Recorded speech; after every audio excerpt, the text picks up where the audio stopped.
السلام علیکم ناظرین، ایک پل کی نصیحت میں آپ لوگوں کا ویلکم کرتی ہوں۔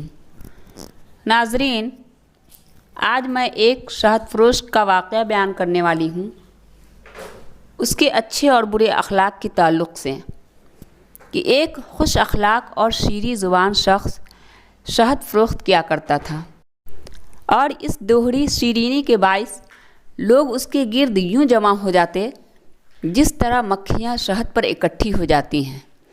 اس کا سارا شہد دیکھتے دیکھتے بک جاتا تھا۔ حاسد اس کی خوشحالی اور مقبولیت کی وجہ سے انگاروں پر لیٹتے تھے اور ہر وقت اس فکر میں رہتے تھے کہ کسی طرح اس کی مقبولیت کم ہو۔ آخر وہ اپنی اس ناپاک کوشش میں کامیاب ہو گئے۔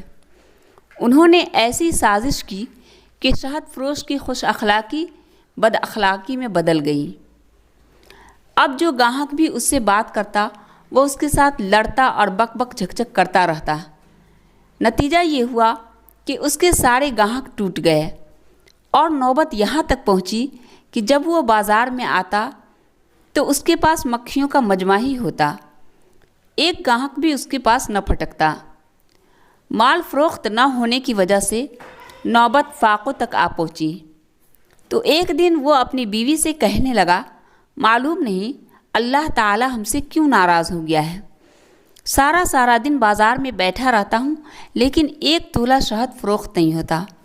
بیوی نے جواب دیا، اللہ تو پہلے کی طرح مہربان ہے، فرق تمہارے اخلاق اور رویے میں آ گیا ہے۔